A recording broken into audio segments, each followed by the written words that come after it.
now. Maybe Christine, do you want to do roll call or we checked everybody Here. online? So they're all committee members here, including welcome alternate Director Peterson, Director Rosario Kay, and Director Main. And after we're underway, you could offer freedom of report. So I want to acknowledge and respect the Indigenous peoples within whose traditional territory we're meeting today. And item 4 in the agenda, I would call for adoption of the agenda as presented. Director Cunningham, seconded Graham. Anything from staff, additions, deletions? Any, majority is in the room, all in favor? Any opposed? So that is carried. And we've received the minutes from the March 20th Rural Affairs. Would we have a motion to grant freedom of the floor to Director May? So moved. Director Hanegraaff, Cunningham, discussion? Seeing none, all in favor. So Leah, welcome. Good to have you here. And please share your thoughts as appropriate. I believe we have delegations present in the room for 2 of the items, 7.6, that's Sperling and Gagner, and also for item 7.7. So we've already discussed, or staff has discussed with you the process when we get to those items. So we'll go on to the item 7, planning and building. We have 3 items which are related, 7.1, 7.2, 7.3, all of them involve the Evans family. And they have been referred for various reasons. And maybe I'd like Sangeeta, perhaps you can give us an update because there's been some activity, but maybe not complete activity yet. Yes, through the chair. Through the chair, the applications have been received. They've been reviewed, but the permits have not been issued. So staff is recommending referral. We've been trying to get this permit out the door for several months, and at least we've got application for all. Okay, thank you. So something that's been on my mind with some of these applications before we ask for a recommendation on these. Years back, some of you sitting here will recall, others may not be aware, we found ourselves in a position with a lot of applications where there's just a lack of information, lack of cooperation, and we took a step that we actually lapsed a whole set of permits. So if a future purchaser of a property was interested, what's going on with this property, they went into the record, said, fine, lapsed. There was no completed process. Since then, we've been a little more methodical, maybe be the best word I could come up with some, especially in my mind, where there could be safety issues, where we say, well, we're not going to turn away. We're going to pursue it to a point where we would file a notice on title, because then somebody who is interested in the property down the road would be able to go to our records and it's more specific. What's going on? Where did we get to? How did we get there at the point where the notice on title was filed? So there's sort of the 2 tools that we've used. And it's difficult for me sitting here to say, well, what would make sense depending on the history of a project or a site or a development that has not progressed with proper adequate documentation and inspections. So where I'm heading with this is not today, but I would like development services to think through the usefulness of policy around this. We may be able to say, well, after 6 months of a certain circumstance, either non-communication or drips and drabs of documentation that aren't going to get us to where we need to be, we could give policy direction to staff. Okay, you will make the recommendation either relapse or notice on title at a certain time. And then people in the position of trying to figure out what they're going to do with their land will have a more clear picture of where this is going to head. Not that they're going to be 6 or 12 or 18 or whatever length of time from now, still in this loop, this endless loop. So something to think on. I didn't want a big conversation around this. I think if we do it, we should have it as an agenda item where staff would give us an accounting of how many applications do we currently have that are sitting in limbo? What are the tools we have used? What could we do? And then we would have our conversation. So I kind of hoping to leave it there and look at recommendation on these three. However, without the conversation, Director Vandenberg, I see your hand, and I see Director Davidoff. Vandenberg. Thank you through the chair, what you opened it up. Yes, I with believe limited conversation because it's not an agenda item, it's the future. Yes, go ahead. very simply, would this be the forum in which, that summary, if you will, would come back to, fashion? Because I do like what you're talking about, but what is the forum? Well, so because we provide building inspection services for some of the villages, it's not just simply a rural item. So sometimes in the past, what we've done, when we wanted to hold a conversation that affected our municipal partners, we would plan ahead, we would know it's gonna be an agenda item, we would have some input or background or recommendations from staff, and we would invite the affected municipal directors to rural affairs. And at times, we would pay them stipend and expenses to be here because it's important to them. And that may be the appropriate direction to go. I don't know how the breaking point would be for, you know, how many permits are involved in any particular jurisdiction, but that is one path that we could have the conversation here, inviting all partners who might be affected, and that gives us time to have that conversation as opposed to going forward. So until I support your suggestion. Sangeeta and then Director Davidoff, Sangeeta. So through the chair, may I suggest if you're gonna direct us, I think it sounds like you want us to give you stats on how many permits would fall under the category of, you know, maybe lapsed. And that is still unknown as to how old the permit has to be before we consider it lapsed. But to give you some stats on what permits we've been chasing versus those ones that have been coming in and regularly issued. All that work will take some time. If you can pass a resolution, maybe to direct us to do that work. So Chair, before we do that, can I speak? Well, hold on. Before we do that, Director, I'm gonna make a comment. I'd be worried we'd be getting ahead of ourselves because we have municipal partners. Now, I've thrown this out of the blue and I didn't ask it to be late items. So I'm not gonna suggest any recommendations right now. Just that this is a prime example of where maybe we haven't done the amount of work we could to make our process more effective. Sangeeta? If I may, we can, you know, separate out the municipal one because notice on title in municipalities happens independent of They us. have to. They do it at their council meeting, not at our rural affairs. So I think this would maybe become an executive topic to make sure it's on the correct agenda, that we have the right parameters identified. And then exactly that kind of thing, because it would be disingenuous for us to lapse a permit that a municipality thought needs to put a notice on title. So we need to understand that playing field. I'm bringing it up here because if you look at the agenda, this has been referred over and over and over. And once again, we have partial documentation. Staff hasn't been able to digest these three permit applications and see, are these adequate to issue a permit? So again, this would go to a future month. Director Davidoff, you've been very patient. The floor is yours. Thank you, Chair. And I'm going to speak directly on these applications. Yes, go ahead. So the bottom line is that this has been going on since July of 2023 in terms of our referring and referring and referring and referring. My question to staff, and I don't know if Stuart's on the line. Is Stuart on? Stuart is right beside me. Thank Yes. you. My question is to the CAO. And you understand the liability issues with MIABC. In the event someone got injured on any one of these properties, and we have not filed a notice and title, what is our liability exposure, particularly where something is dragging out as long as it is? That's my first question. Through the chair, I think it's less now that they put in an application because the process is moving. I think if you kept kicking it down, kicking it from month to month, when there was no movement on the file, I definitely think it opens up exposure. But the fact that they put in an application, they're putting a notice on title at this point, might seem like you're not giving proper credence to the application process, because they do have applications in.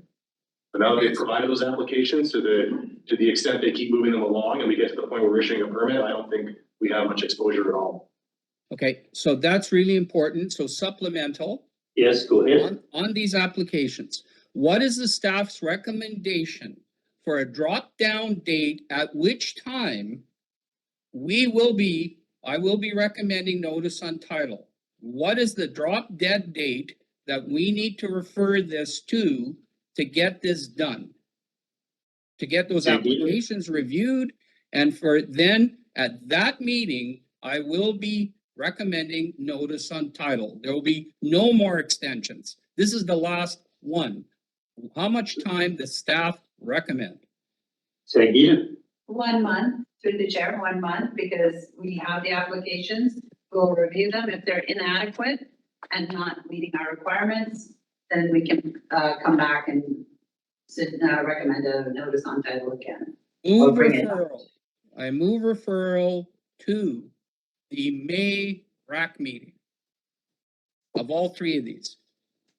Before you take a second, I did have two more speakers, three more speakers. No, I have two speakers on the list, so Director David, if you could hold that, I have Director Main and Cunningham. I would appreciate their thoughts, and then probably you're going to end up in the place that we need to be. Director Main, then Cunningham. Thank you, Chair, and thank you to this committee for allowing me to speak. I really appreciate, Chair Jackman, your desire to include the municipal directors in the discussion around these timelines and how they're dragging out. I believe that most municipal directors really don't understand what the notice of title process is and what kind of reasonable timelines we should be looking at. So I think it would be pretty important to have the municipal directors as part of that conversation for our education and ability to stay within the timelines that the regional district which wishes to see happen. Thank you. Thank you. Director Cunningham, and then Joel. Thank you, Chair. Are we going to deal with all these three at once? If we move referral being in committee, we could move them as a block. Okay. Well, I'd really like to take a look at 7.3 separately. If any question on any item, the floor is yours. Okay, thank you. Talking about 7.3, I noticed in my reading that this is item says the trailer, or excuse me, the mobile home, or the home, it does not meet snow load. 65 pounds per square foot, and that's not adequate. Now, in a case like this, what could the homeowner do or the property owner do in order to make that meet, other than just remove it or put another one in or build a roof over it? What happens in a case like this? Well, Sangeeta, go ahead. Through the chair, I unfortunately am not schooled up on the BC building code, but based on my experience, it would be building a structure that would not necessarily cover the whole RV, but at least it would structure. Which I Supplemental? Yeah, yes, it's supplemental. I know we are talking about trying to do things all at once, Linda, but there are things that have happened over the past that have changed these kinds of things. We have people passed away and with something in limbo. We have had people who, for example, for one reason or another, have run out of funds and have been unable to continue. And sometimes we are a little bit sympathetic towards things like this. Other times we have people that are just being obstinate or those who are really acting away without a building permit. The reasons are many, and although I like the idea of a policy, it should be a general policy, not a specific policy. And we can talk about that when we get into those things later on, because we really should see what's happening. Thank you. I will note, I just got a comment in chat. Sangeeta, I know it's, and I'm doing it now. It's always polite to look at the person you're speaking to, but if I don't look at the mic, we can't be heard that well. So just everybody, if you can try to look at the mic when we look away, it's harder to pick up. Director Cunningham, there's another remedy, a site-specific snow load from Environment Canada may in fact come up with 58 or 62 or another number. There's other remedies, but that has to be post-permit application with the right technical staff. Director Newell, and then back to Director Agoff. Director Newell. I didn't see the agenda that There was a building permit applied for? That is, Did I miss that or I'm on? Anita, this is another 11th hour application, my understanding. Oh, okay, no, I just wondered who heard about it. I didn't even know we were doing that until off chance someone said we're referring it. So anyway, I didn't miss something. I was just trying to see if where I would find it. No, I heard about it 25 minutes ago, standing at the front door. I have no problem. And, but receive but not review is the issue right now where staff is necessarily in limbo. I don't think I missed any speakers, Director David, off back to you on any or all of these items. So I would like to move, and then if someone seconds it, I would then like to speak to it. So I'm moving referral to Mayrac. If there's a seconder, I'd like to speak to it. Director Hanegraaff seconds that. Thank you. Can I speak now, Chair? Only on the proprietary. Only on propriety of referral. So Propriety of basically, referral. He didn't mention what he. given what, Oh, given sorry, Director Davidoff, just to be clear, you're moving items 7.1, 7.2, and 7.3 all referred to Mayrac. correct. Okay, thank you. Go ahead. Okay, On and speaking propriety.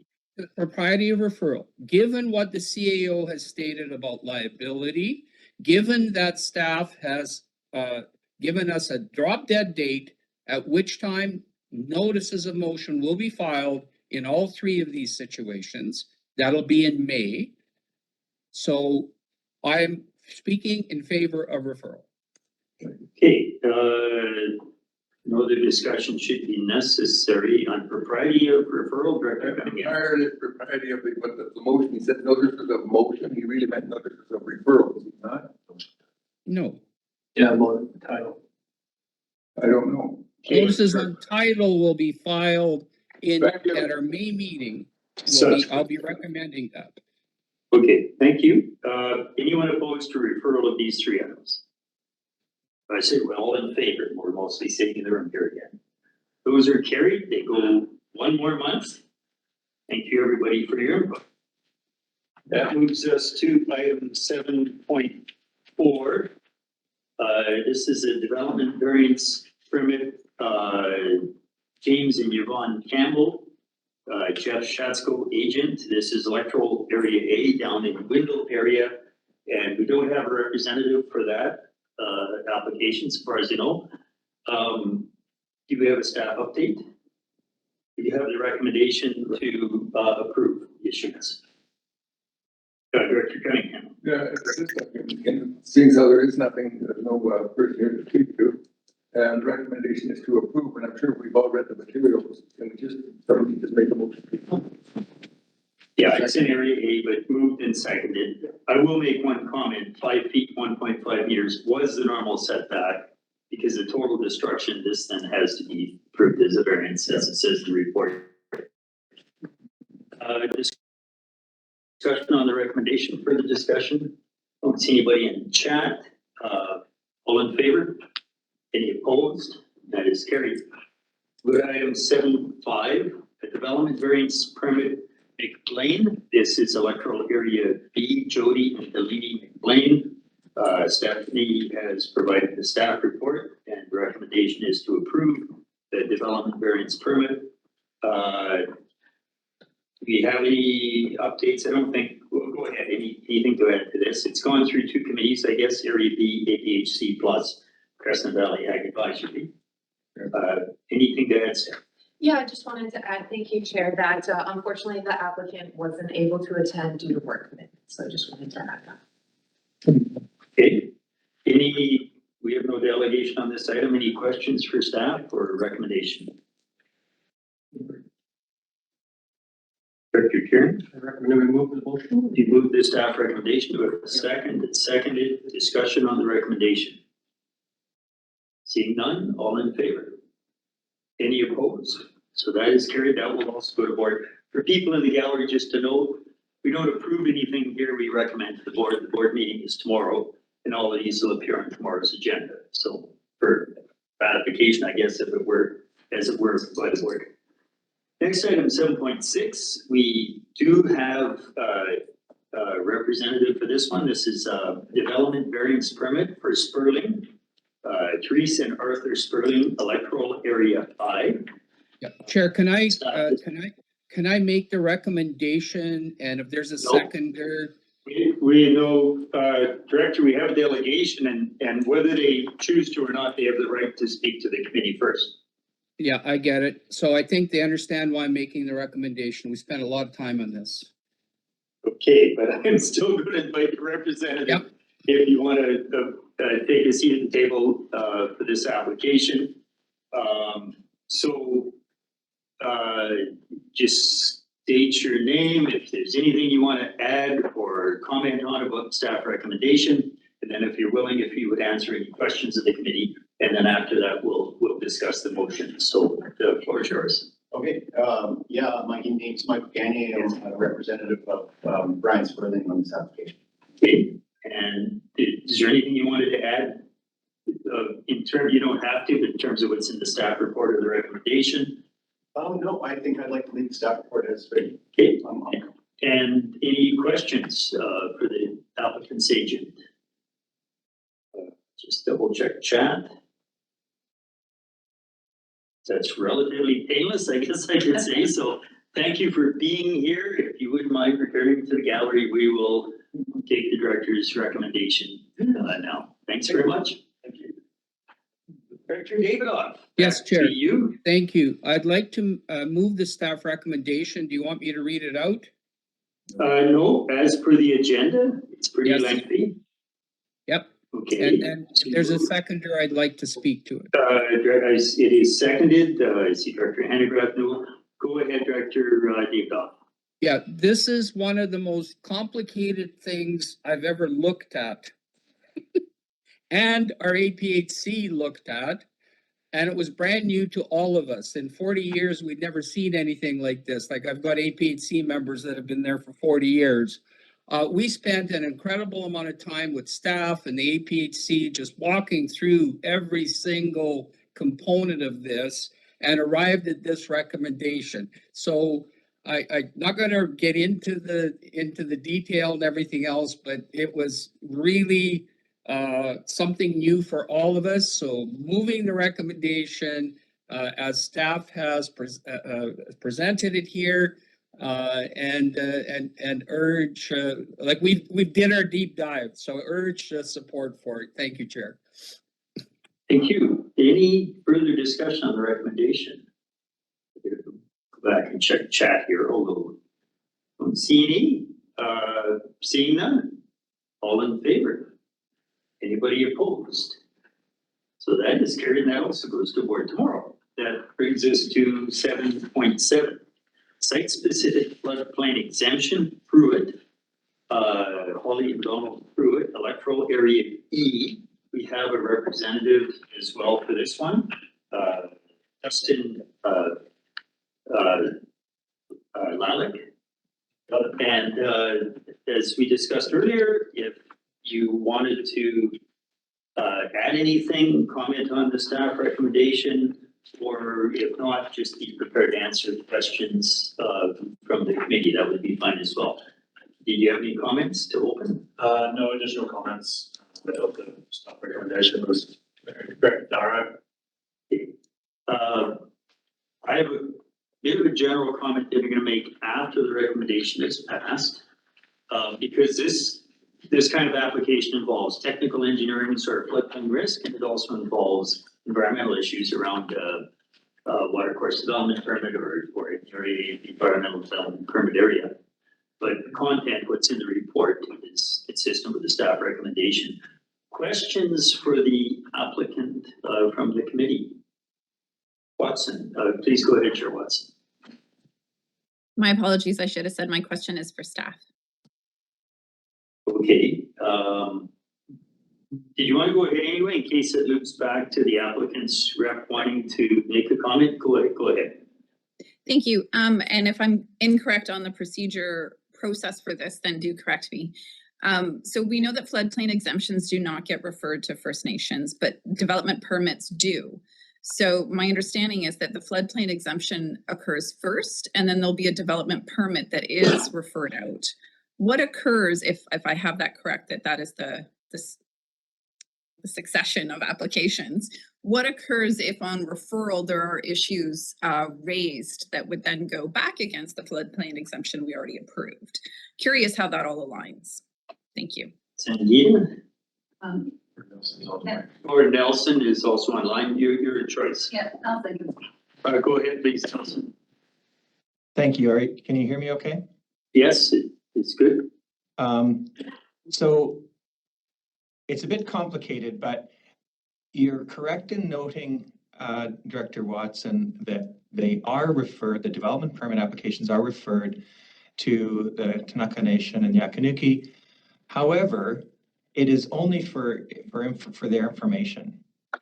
We can do nothing with their referral comments with respect to their interest in terms of the cultural or archaeological values. So it's a way of more educating landowners to those realities of the shoreline guidance document and the cultural and archaeological values that we would encourage respect for. However, the development permit can only consider those elements that pertain to the protection of the natural environment as they are outlined in the guidelines within our official community plan. And therefore, it really is more of an education piece for landowners, and it's an awareness piece for the First Nations.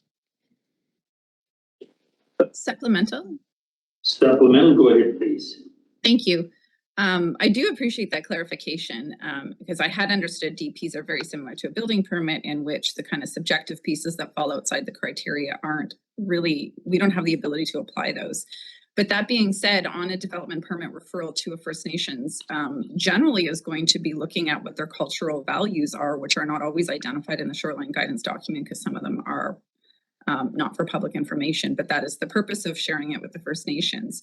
So I do think there is a bit of a flag in that when First Nations receive these referrals, there's a potential that there could be archaeological interests. And at that point, we've already approved development. And while we wouldn't manage those archaeological assessments, it would be between the applicant and the First Nations. There is a bit of a disconnect there in terms of flow on process. So I just want to flag that as I think we already know that there's a bit of a disconnect there, and being able to fully account for the work we did on shorelines guidance and with the First Nations, I think should be more at the front end than the back end, I guess, is my long-winded response. And just I guess a heads up for the applicant, if they've already done,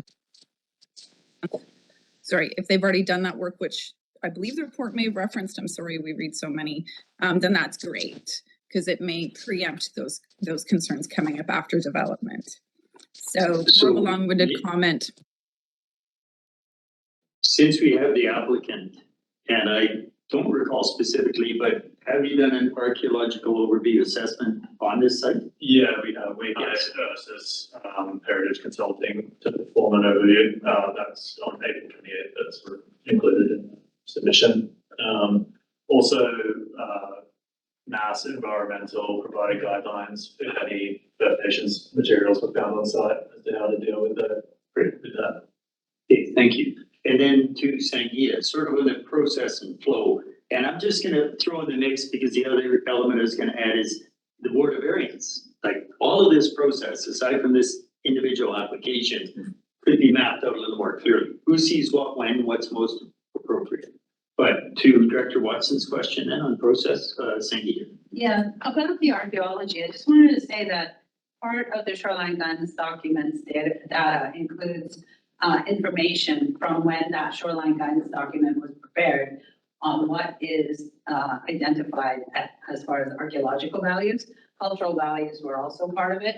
However, before we issue any permit now in the Development Services Department for building and planning, we look at a database that the province has called RAD to identify if there's any archaeological values on site. And if there are, we notify the property owners. We also are starting to, with the building permit, give them the provincial guidelines, as mentioned by the applicant here, on what would be expected of them if they did find archaeological values. And that's their chance find policy. I will be bringing all of this forward to the board for consideration as policy because we're doing it in practice, what is provincially required already, but to make it transparent to the board, and that'll come in August sometime. Thank you. Good, and see a thumbs up, Chair Watson, that's good. So I also have Directors Davidoff and then Green. Please go ahead, Director Davidoff. Yes, thank you, Chair. So just following along, thank you to Chair Watson for asking that question. I had a very similar concern about how do we ensure meaningful consultation. And right now we have a rezoning that's being held up because of an archaeological assessment. We have a public hearing being held up because of that, because we're being respectful of the referral to First Nations. So in terms of process, here in the report, this has been addressed, perhaps to the satisfaction of this committee and our board tomorrow, but has it been addressed to the satisfaction of the archaeological assessment and other work? Has it been addressed to the satisfaction of the First Nations to whom we are referring? So is it possible, this is my question to, I guess, to the CAO, is it possible to recommend something with a condition? And that condition is that the, could be specific that the archaeological work and all of the things that are in the report are to the satisfaction of who we are referring to, whatever First Nations we are referring to. Is that something that we could do in applications like this? So through the chair to the CAO. I'll go to Sangeeta first and then to Stuart. Sangeeta and then Stuart add to whatever you can. And just note, I also have Directors Graham and Vandenberg on the speakers list. Please go ahead, Sangeeta. As I mentioned, we currently are advising property owners, whether it's through planning permit or through a building permit, if there's archaeological values on site. And through the provincial regulation of chance find, the property owner is required to advise the province through the archaeology branch if there is archaeological evidence there. And if they're in violation and disturb archaeological evidence, then they can be fined up to thousands and thousands of dollars under the Heritage Conservation Act. So really, it's the provincial government that we then also notify if there's archaeological values on site, so that they know that we are issuing a permit to a property owner. I think we do that in planning, and also in building now, we're starting to do that. Just to make sure everybody is keeping everybody accountable. And if you wanted to be more thorough on archaeology, then there is an option of development permits. Some of the regional districts out there have development permits that are specific to archaeology with specific guidelines on what you need to do if you should be within an area that has had an AOA or an archaeological overview assessment, archaeological impact assessment, or a registered archaeological site. And Stuart, did you want to add anything? Through the chair, all I was going to say is maybe to follow up with what Sangeeta said around development permits is that you could change the processes to a significant degree, but it all depends on the expectation that you're set and whether you're going to follow through and do something about the feedback that you get. And it's about that consistency on doing that. Right now, the process puts a lot of the responsibility on the applicant to do the work and make sure that they're paying attention to their requirements. So we are more of a facilitator of that information. So it just depends where you want to be on that spectrum of pushing it onto the applicant or controlling the application and dealing with that information up front. So I have a closing Further, comment, Director Chair. Davidoff? Yeah. Go So ahead. basically, I guess what my concern is that we are honoring our commitment to implement the TRC recommendations. We are honoring our commitment to follow, to have meaningful consultation with First Nations. And staff is going to be working on some policy to guide our work and approval process. So with all of that in place, I feel a lot more comfortable supporting, this recommendation. Okay, thank you. I have, Directors Graham and then Vandenberg. Go ahead. My question was answered. Okay, Director Vandenberg. Yeah, thank you. Just wanted to touch on the archaeological review assessment has been done by the applicant. The overview assessment, AOA. It was completed by our assessors. So I'm not sure why we're even going down this road. We have done what we can do. And anything further than that will come to us in a policy change, but we have done what we can do and the applicant has done what they can do. So I'm not sure why we're even going here. Okay, noted. So we're gonna be looking at some description of the path that these applications take, but did we do something different? Should we do something different down the road? Won't specifically impact this application. We still have the applicant at the table. Any other questions to direct to the applicant? Not seeing any in chat. Thank you for the bit of information you could confirm. And if you wouldn't mind sitting back to the gallery again, we will look for a recommendation to put to the board. Thanks for your time. Thanks, Director Graham. Yeah, I'd like to move the The recommendation. staff recommendation to approve. Do we have a second? Seconded. Discussion. And yes, we've had that discussion by and large. Not seeing any. All in favor? Any opposed? So that is carried and that also goes to the review board. So we're at 8, environmental services, no items, rural admin, no items. That brings us to item 10 on the agenda at 9:37. Thanks, Stephanie, for you're not quite gone. Okay. 9:37, public time. We have just the applicants left in the room now. We do have some public online. Is there anybody online with a question for this committee about the rural affairs agenda? If you have, please unmute yourself now and ask your question. Maybe a gone. Just give it a minute.